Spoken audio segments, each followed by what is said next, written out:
Salut les organiseurs et bienvenue dans ce jour numéro 49 de mon défi de 365 jours de live. J'espère que vous allez bien. Ce soir, j'avais envie de revenir sur les relations et de te dire, de te confirmer que toutes les relations que tu as, que tu croises dans ta vie, toutes les personnes que tu rencontres, de la naissance jusqu'à ta mort, elles sont toutes là pour jouer un rôle dans ton évolution. Et selon la réponse que tu vas donner à ces relations, selon le comportement que tu vas avoir, ça va soigner tes blessures, ça va encore plus accentuer tes blessures. Des fois, il y a des relations qui vont être très challengeantes, qui vont être sembler très cruelles, mais en fait, c'est jusqu'au moment où tu vas comprendre que tu as quelque chose à apprendre de cette relation. Quand tu tombes sur des personnes, quand tu rencontres des personnes et qu'elles te challenge, même si elles te challenge pas en fait. Si tu rencontres des personnes qui deviennent vraiment des piliers pour toi, des choses comme ça te fait évoluer aussi. Et il y a aussi des personnes qui vont te challenger, qui vont t'énerver, qui vont te faire sortir de tes gonds, qui vont raviver des blessures, qui vont titiller un peu tes croyances, elles vont toutes jouer un rôle. Elles vont toutes jouer un rôle. Et quand tu comprends ça, tu comprends que même quand il y a des personnes qui te sortent par les yeux, quand il y a des personnes qui t'as l'impression tu te demandes pourquoi ces personnes elles croisent ton chemin, mais qu'est-ce que tu as fait pour croiser ce genre de personnes? Mais en fait, c'est tout simplement pour te faire évoluer. Et quand tu comprends ça, eh ben, tu l'acceptes beaucoup mieux. Tu acceptes beaucoup mieux d'avoir des relations compliquées, que ce soit au niveau familial, que ce soit au niveau amical, que ce soit au niveau professionnel. Et tu vas comprendre aussi que c'est pas parce que, je parle surtout au niveau familial, c'est pas parce que tu as ces gens dans ta vie et que c'est la famille qu'à un moment donné, il n'est pas nécessaire pour toi de t'en détacher ou de t'éloigner de certaines relations. Parce que quand tu comprends en fait que ces personnes jouent un rôle dans ton évolution et que tu évolues dans le sens que tu souhaites, que tu évolues vers la destination que tu souhaites aller, que tu évolues pour devenir une meilleure version de toi. J'aime pas trop dire ça parce on est une super version dès le départ. C'est juste que on a des petites blessures, on a des petits challenges à relever comme ça et on reste toujours la même personne au fond, mais c'est justement pour pouvoir faire ressortir au maximum cette belle âme qu'on a comme ça des relations qui viennent dans notre vie pour nous faire comprendre que on est justement une belle âme et qu'on a plein de belles choses à montrer. Et, euh, et c'est pour ça qu'on est souvent challengé par des relations parce que ça nous permet de soigner nos blessures, ça nous permet de remettre en question nos croyances, ça nous permet de comprendre certaines de nos pensées aussi. Et finalement, elles n'ont que du bon. Qu'elles soient challengeantes ou pas, toutes nos relations ont du bon. Elles sont toutes faites pour nous faire évoluer, elles sont toutes faites pour nous permettre d'être mieux en fait. Même si ça paraît un cadeau mal emballé au départ, elles sont là quand même pour nous permettre de vivre des choses, de comprendre des choses. Et je vais te partager une relation qui m'a bien challengée. Hum, je vais t'en parler de deux, mais là, je t'en parle une au niveau professionnel. Au niveau professionnel, un jour, je suis tombée sur une personne qui était mytho. C'est une personne qui racontait tout un tas d'histoires et qui avait vécu 100 000 vies en une. Et, et moi qui aime plutôt l'honnêteté, la sincérité, même si voilà, il nous arrive à tous de mentir, mais il y a une certaine modération à mentir. Et cette personne-là, voilà, elle racontait que de la merde. Donc on ne savait pas finalement quelle était sa vraie vie. Et puis le problème, c'est que ça se répercutait aussi sur son travail bah, elle essayait au départ, toujours moi, bonne patte que j'étais, j'étais prête à l'aider. Hein. Moi, j'avais ce problème-là de ne pas savoir poser mes limites et de ne pas savoir dire non. Et donc cette personne venait me voir à chaque fois qu'elle avait un souci. Et je l'aidais sans rien dire. Donc personne n'était au courant que je lui sauvais, que je lui sauvais les fesses. Et ça me dérangeait pas jusqu'au jour où ça a impacté mon travail et que elle me sollicitait tellement que j'avais pas le temps de faire mon travail à moi. Et que voilà, on s'est rendu compte que c'est pas que je faisais mal mon travail, mais que j'avançais moins vite, on va dire. Et donc ce jour-là, bah, j'ai fini par expédier cette personne. J'ai fini par euh, me sentir obligée de me mettre en colère pour qu'elle me laisse enfin tranquille. Mais finalement, c'était pas que de sa faute. Elle n'était pas entièrement responsable de la situation. J'avais laissé la porte ouverte. J'avais trop dit oui. Je n'avais pas posé de limite.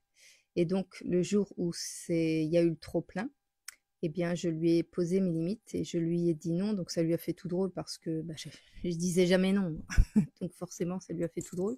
Il a fallu que j'aille jusqu'à la colère pour réussir à lui dire non, ce qui n'est pas un état normal, on va dire. Je veux dire, on n'a pas besoin de se mettre en colère pour réussir à dire non. On doit pouvoir poser ses limites avant, on doit pouvoir dire non avant sans pour autant s'énerver. Et c'est ce que cette personne m'a appris. Elle a fait partie de ces personnes qui m'ont appris à poser mes limites et à dire non. Donc c'est sûr, sur le coup, tu as juste envie de te dire, mais pourquoi est-ce que je tombe sur une collègue comme ça, quoi? Pourquoi est-ce qu'on me met une collègue comme ça dans les pattes? Et finalement, bah, je la remercie parce que elle a contribué au fait que je vive une vie bien meilleure aujourd'hui et, et que je puisse réussir à poser mes limites et à dire non. Et une autre expérience que j'ai eue au niveau familial, un petit peu plus intense celle-là et un petit peu plus longue, c'est-à-dire que depuis toute petite, j'avais une cousine, j'ai une cousine avec qui j'ai 1 an de différence, elle a 1 an de plus que moi, et on a été longtemps, enfin on a vécu toute notre enfance ensemble, on a été extrêmement longtemps à être élevés ensemble, plus ou moins, etc. Donc on était finalement, on va dire physiquement très proches. Et puis en fait, je m'étais jamais rendu compte que cette cousine, finalement, elle était là aussi pour m'apprendre à poser mes limites, pour m'apprendre à savoir dire non et puis à me respecter. Et un jour, on s'est disputé quand on était jeune, on a eu des disputes, mais jamais jusqu'à ce que je prenne conscience qu'il y avait un terme à un moment donné à mettre à cette relation. Et il a fallu que j'atteigne l'âge de je sais plus quel âge j'avais, un peu plus de 40 ans. euh, ouais, je sais plus, 42 ans, ouais, ça doit être autour de ça. Ouais. Donc ça fait 6 ans maintenant. Il y a 6 ans où finalement il s'est passé un événement qui m'a permis de finir de comprendre que cette relation, pourtant familiale, eh bien, elle avait besoin d'avoir un terme, elle avait besoin d'avoir une coupure, une rupture, parce que je pense qu'on vit des relations dans notre vie qui sont nécessaires à des moments donnés de notre vie, mais quand on arrive à un point d'évolution, ces relations-là n'ont plus lieu d'être, et si on veut les maintenir quand même, elles nous maintiennent dans le passé, elles nous maintiennent dans un certain schéma de continuité du passé en fait. Et il peut s'avérer qu'une rupture finalement soit nécessaire pour qu'on puisse réellement nous envoler vers, vers ce vers quoi on a envie d'aller en fait. Il y a des relations comme ça qu'on a envie de garder et qui finalement nous enchaînent dans, dans une espèce de prison mentale quand même. Parce que on a envie de garder cette relation, parce qu'on a envie que ça se passe bien, parce qu'on a envie que comme ça se passait bien avant, pourquoi ça se passerait pas bien maintenant? Et puis finalement, quand on évolue, quand on comprend que cette relation, effectivement, elle a joué un rôle très important, très bénéfique pour nous, mais que si on persiste à garder cette relation, eh bien, elle peut aussi nous provoquer l'inverse. C'est-à-dire que quand on accepte d'évoluer, quand on accepte de prendre le bon de cette relation pour nous permettre d'évoluer, eh bien, il y a un moment donné où cette relation n'est plus nécessaire. Cette relation ne nous fait plus de bien, en fait. Elle ne nous apporte plus le bénéfice d'une relation. Il n'y a pas d'intérêt à garder une relation qui nous fait du mal. Il n'y a pas d'intérêt à garder une relation qui veut nous maintenir dans le passé. Il n'y a pas d'intérêt à maintenir une relation qui nous empêche d'évoluer. Et c'est là-dessus que j'avais envie de faire ce live, c'est que toute relation est bonne à prendre.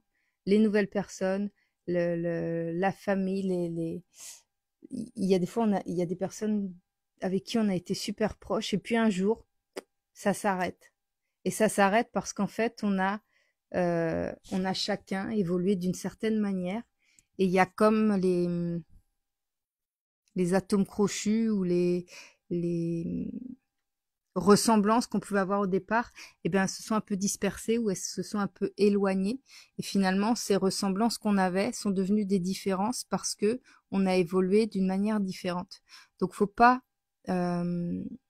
regretter une relation qui s'éteint. Faut pas s'accrocher à une relation pour son souvenir et pas pour ce qu'elle nous apporte sur le moment. Faut savoir faire le deuil en fait de certaines relations. Il y en a qui durent toute la vie et puis il y a des relations qui sont juste là sur notre chemin pour nous permettre d'évoluer. Mais faut pas être triste en fait qu'elles s'arrêtent parce que si elles s'arrêtent, c'est qu'elles ont fait leur travail, c'est elles ont été là quand on en avait besoin. Et qu'aujourd'hui, si ça s'arrête, c'est parce qu'on n'en a plus besoin, parce qu'on est arrivé à un autre stade de notre évolution et que c'est juste le processus normal de notre vie. Donc voilà, je voulais juste te dire que si jamais tu rencontres aujourd'hui dans ta vie des relations qui s'éteignent, ou alors des relations difficiles, ou alors des relations conflictuelles, euh, si cette relation, si les relations que tu as, si dans tes relations, il y a des relations qui ne te permettent plus d'évoluer, eh bien, sans vouloir te fâcher avec la personne ou sans, tu vas voir que elle ou toi, vous allez vous éloigner naturellement. Et c'est le meilleur que je puisse te souhaiter. C'est que ça se fasse naturellement. Voilà, il n'y a pas besoin de se mettre en colère ou il n'y a pas besoin de vouloir absolument garder une relation. Si elle a de s'arrêter, eh bien, faut juste laisser aller, faire le deuil de cette relation. C'est pour juste laisser la place, peut-être, à de nouvelles relations qui pourront t'épanouir davantage. Voilà, c'est ce que j'avais envie de te partager ce soir. J'espère que ce petit live va pouvoir t'inspirer. Et je te souhaite en tous les cas d'avoir de magnifiques relations et de pouvoir t'épanouir encore et encore. Voilà, je te fais des gros bisous et je te dis à demain pour le prochain live. Des bisous!